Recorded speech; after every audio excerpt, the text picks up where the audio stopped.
안녕하십니까. 미국 LA 산책 알렉스입니다. 오늘은 먼저 헤드라인 뉴스를 먼저 전해드리죠. 미국 전역에서 65세 이상 일반인들도 코로나19 백신 접종이 가능해졌습니다. 여러분도 잘 아시는 영화 다이하드 있지 않습니까? 그 시리즈로 유명한 미국 헐리우드 배우 브루스 웰리스가 마스크를 쓰지 않고 로스앤젤레스에 있는 한 약국에 들어갔다가 나가달라는 입장 거부를 당했습니다. 캘리포니아에서 코로나19에 감염되는 감염자가 서서히 줄어들기 시작했습니다. 그래서 북가주 일부 지역에서는 행정명령이 해제되면서 전면적인 영업활동을 시작한 업소들이 증가하고 있습니다. 조 바이든 대통령 당선인이 오늘 14일입니다. 오늘 2조 달러 규모의 코로나19 경기 부양안을 발표합니다. 그러나 그동안 떠돌았던 1인당 2,000불 지급안에서 1인당 1,400달러가 될 것으로 잠정적으로 확인되고 있습니다. 그리고 트럼프에 대해서 각종 악재가 발생하고 있는데요. 뉴욕시는 트럼프 그룹과 계약 파기를 선언했습니다. 따라서 스케이트장, 골프장 사업 등 연 1,700만 달러의 소득이 날아가게 생겼습니다. 이제 본론으로 들어가 보겠습니다. 지난 1월 6일 날 트럼프 지지자들이 의회에 난입하지 않았습니까? 이러한 난입 사건에 공화당 일부 의원들의 조력이 있었다는 의혹이 제기되면서 이 부분에 대한 수사가 이루어지고 있습니다. 자, 그럼 오늘의 본론으로 들어가겠습니다. 오늘 이 내용들은 미국 주류 언론과는 전혀 관계가 없습니다. 여러분들이 싫어하셔서 저도 한번 열심히 찾아봤어요. 주류 언론이 아닌 에포크나 뉴스맥스 정도의 수준을 가지고 있는 뉴스 매체들이라고 생각하시면 되겠습니다. 트럼프의 자금줄은 러시아였다는 것이 이미 오래전에 보도되고 있었습니다. 트럼프와 러시아의 인연은 무려 40년 전부터 있었다는 겁니다. 트럼프 지지자분들은 흥분하지 마시고 한번 끝까지 들어보십시오. 들어보시고 그 다음에 판단을 하시고 욕을 하시든 비판을 하시든 그렇게 하셔도 늦지 않을 겁니다. 그러고 보면 말이죠.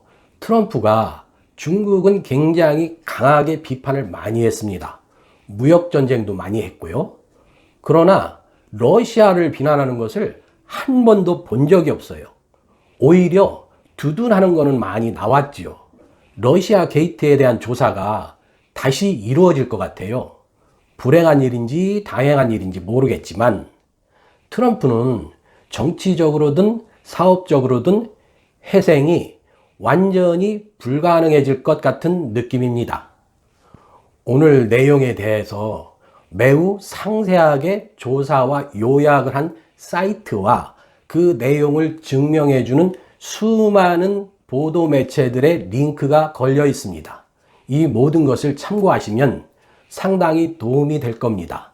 영문이지만 대부분 한글로 번역하실 수가 있습니다. 그러니 꼭 한번 참고해 주세요. 그러면 먼저 트럼프가 러시아의 범죄 조직과 결탁한 팩트를 한 5가지 정도 말씀드려 보겠습니다. 이 부분 모두 다 링크가 되어 있습니다. 참고해 주시고요. 우선 첫째로 캐나다 토론토에 있는 트럼프 타워의 주요 투자자는 러시아계 캐나다 억만장자입니다. 이 건물은 건축 시작부터 수많은 문제들을 야기시켰어요. 한인이 포함된 손해배상 청구 소송에서 패하기도 했습니다. 이 러시아계 투자자는 우크라이나의 거대한 제철소를 팔아서 10억 달러에 가까운 돈을 벌었습니다. 그런데 그 돈 가운데 1억 달러가 크렘린과의 중간 브로커, 즉 문제가 생겼을 때 해결해 줄 수 있는 브로커, 해결사라고 하는데요. 이 사람한테 흘러 들어갔습니다. 여러분, 공산주의 성격상 그 돈은 당연히 러시아의 최고 권력자에게 전달되지 않았겠습니까? 그런데다가 제철소 거래에 필요한 돈을 댄 은행의 수장이 누구냐 하면 러시아의 대통령 블라디미르 푸틴이었습니다. 두 번째, 2017년 3월에 보도된 내용을 인용을 했는데요. 트럼프는 팜비치에 있는 자신의 저택을 4,100만 달러에 구입했습니다. 팜비치는 이 캘리포니아 동쪽, 동남쪽이라고 해야 될까요? 그쪽에 있는 도시인데요. 4,100만 달러에 구입한 주택이 몇 년 뒤에 9,500만 달러에 팔렸어요. 그런데 그때 당시에 주택 가격 상승이 그렇게 있지를 않았습니다. 또 미국은 주택 가격이 상승한다고 해도 1년에 3%, 5%, 6%요 정도지 1년에 10%, 20% 이렇게 상승을 하는 예가 거의 없습니다. 또 이 9,500만 달러라는 금액은 당시 미국 최고의 집값이었어요. 이상하지 않습니까? 2008년을 전후해서 당시의 집값 상승이 그렇게 없었거든요. 구매 가격의 100%가 넘는 프리미엄이 붙여진 2배가 넘는 9,500만 달러에 팔렸다는 것은 의심의 여지가 충분히 있는 거죠.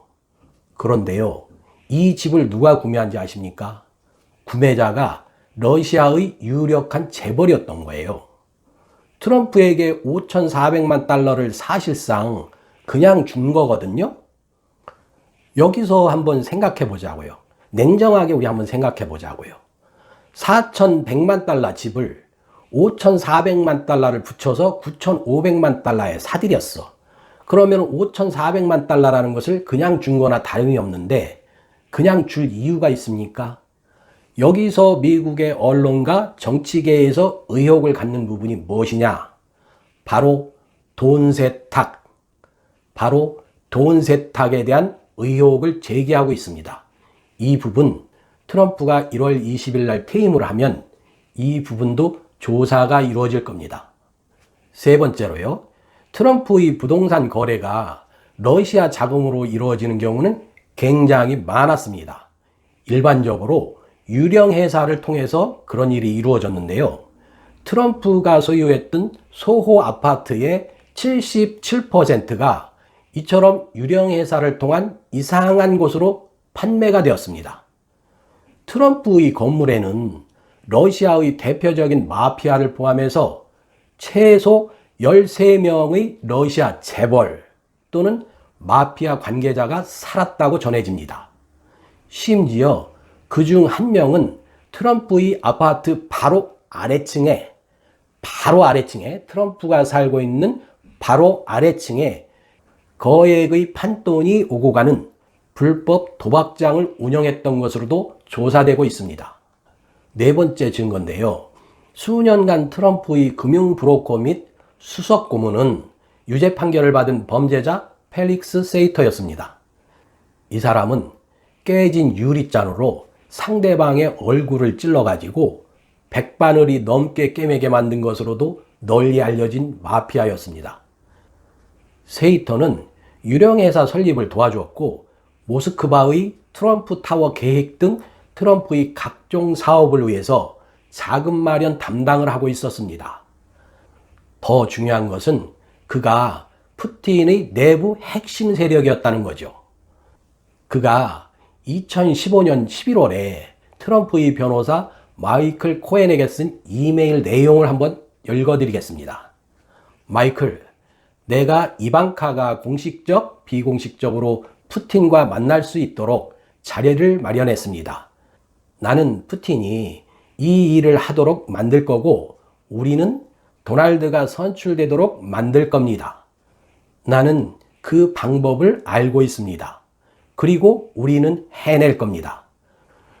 우리 친구 도널드 트럼프는 미국 대통령이 될 수 있고 우리가 결국 이뤄낼 수 있습니다.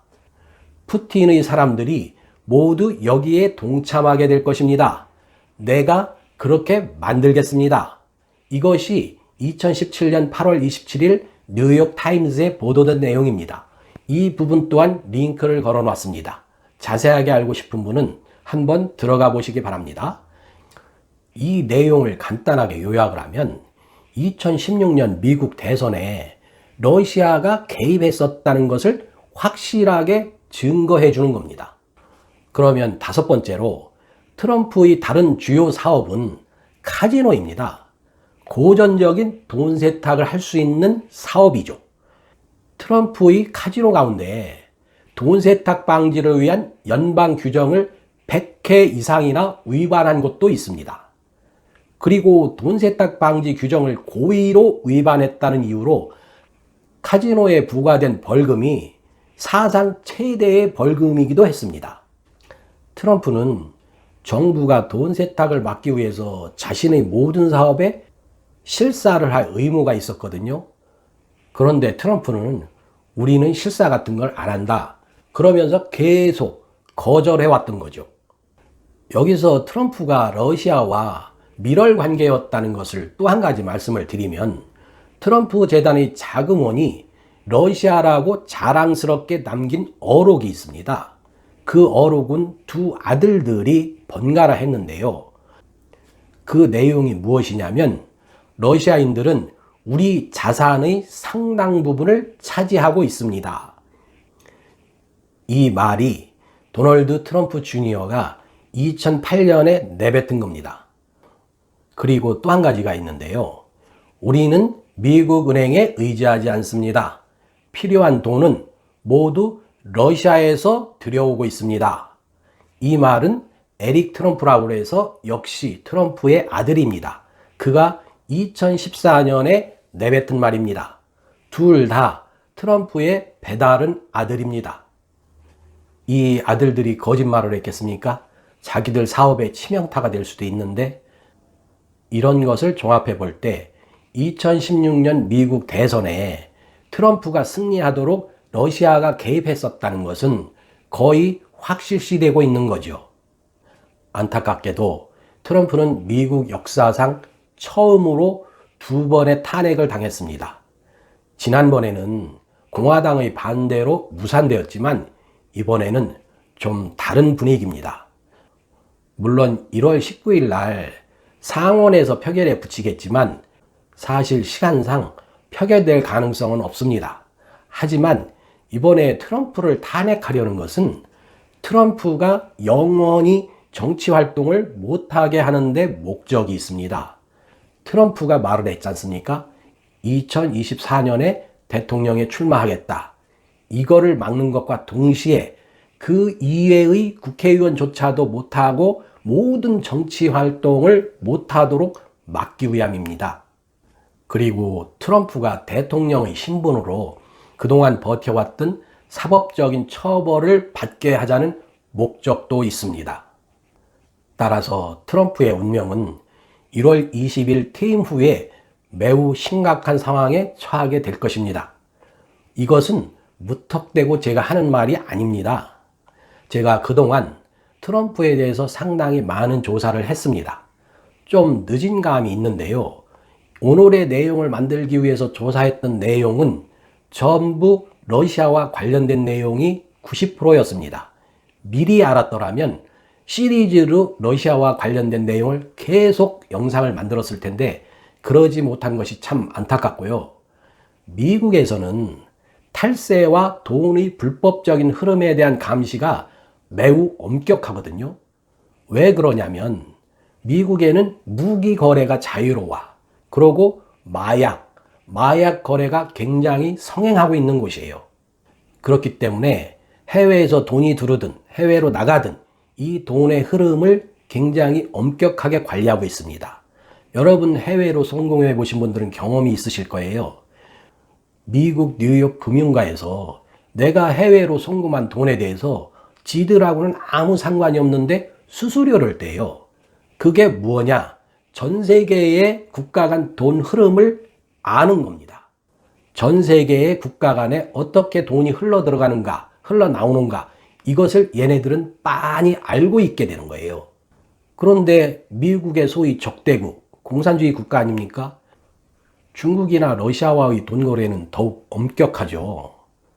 이런 상황이기 때문에 특히 러시아와의 돈 세탁 혐의를 강하게 받고 있는 트럼프는 이번에 절대로 그 법망을 피해 나가지는 못할 겁니다.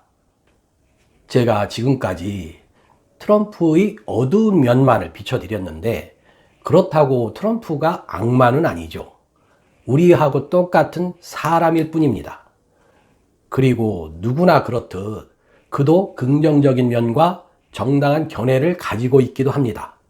하지만 그가 매우 심하게 부패했다는 것을 우리는 알아야 된다는 거죠.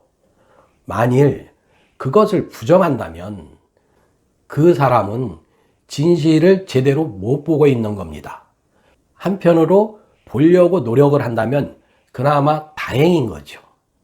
그리고 개인적인 생각을 하나 말씀을 드린다면 트럼프의 SNS 계정이 전부 다 잠겨버렸지 않습니까? 그것을 가지고 언론의 자유를 SNS 업체들이 망치고 있다고 말씀을 많이들 하십니다. 좀 시간이 흐르면 바뀌지 않겠는가? 이렇게 생각을 하고 있습니다. 아무튼 SNS 업체에서도 좀 더 유도리 있는 정책을 펴기를 바라는 마음입니다. 오늘 여기까지 하겠습니다.